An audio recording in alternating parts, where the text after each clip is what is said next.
Hello,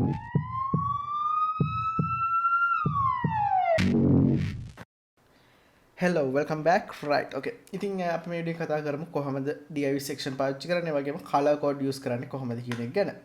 Right. මම මෙතන header section එකෙන් පල්ලෙහා තියෙන කොටස වෙන කර ගන්නවා. Right. මේකේ තියෙන classes මම අයින් කර ගන්නවා. වගේම ID එකත් මම අයින් කර ගන්නවා. Right, okay.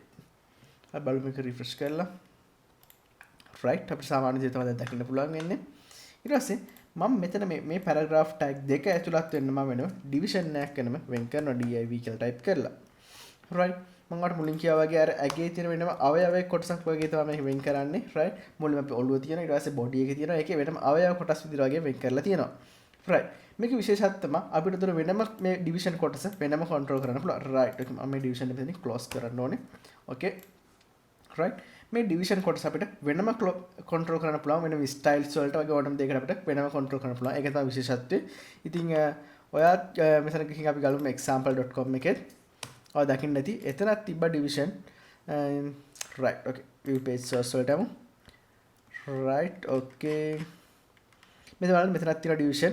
ඉතින් ඔයා ලොකු website එකේ theme එකක් කරන් බලුවොත් මේ වගේ division වලට 100 ගානක් 10 ගානක් හොයාගන්න පුළුවන්. එච්චර division පාවිච්චි කරලා තියෙනවා. right.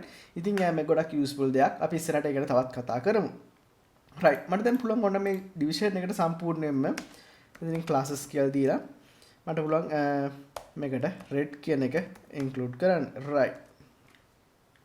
මම මේක save කරගන්නවා. මේ දෙක Windows දෙක close කරලා අපසර අපි refresh කරලා බලමු. එතකොට මේ division එක ඇතුලේ තියෙන කොටස සම්පූර්ණයෙන්ම red වෙලා තියෙනවා. මොකද අපි මෙතන red කියලා තියෙන classes එකේ විස්තර දීලා තියෙනවා මෙයාට මේකේ තියෙන text එක රතු පාට වෙන්න ඕන කියලා. right okay.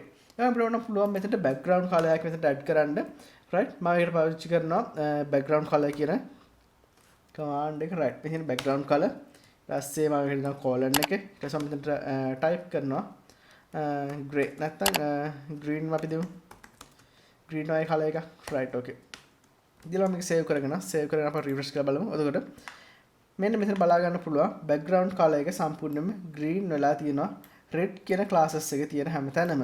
right අපේ red class එකක් මෙතනත් use කරලා තියෙනවා. මම ඒක අයින් කරලා දාන්නම්.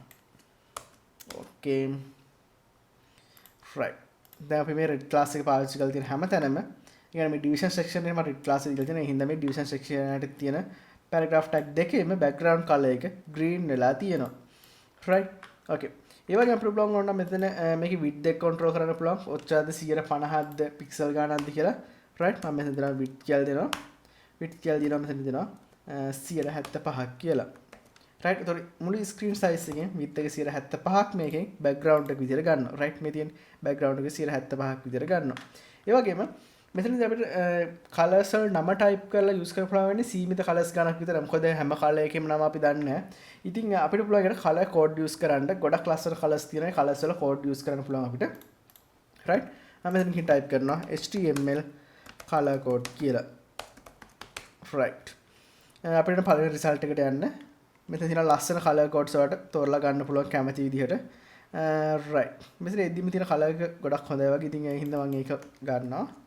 right ඔයාලට ඇවිල්ලා මෙතන මේ green කියලා තියෙනනේ green කියලා තියෙන තැනට අපිට ඒ අදාළ color code අපිට paste කරන්න පුළුවන්. right okay බලමු. okay right මෙතන hashtag එක දාන්න හැමතිස්සෙම color code එක type කරද්දී ඔයා Photoshop Illustrator වගේ use කරන design එක පැත්තට උනන්දු කෙනෙක් නම් මේ color code usage එක ගැන ඔයා හොඳටම මේ වෙදි දන්නවා.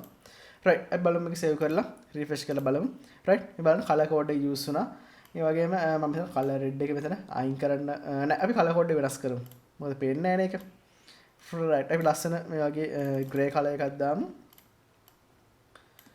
right okay ඉතින් මේ විදිහට තමයි color code use කරන්නේ. ඒ වගේම division use කරන්නේ මේ විදිහට තමයි. ඔයාලට ඉස්සරහට වැඩ කරලා practice කරන්න පුළුවන් මේ.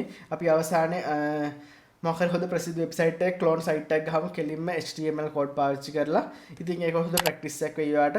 right අපි ඊළඟට කතා කරමු videos වලින් floating ගැන වගේ positioning ගැන. right ඉතින් එහෙනම් ඊළඟ video එක අපි හම්බෙමු. goodbye guys ඊළඟ video එකෙන් හම්බෙමු.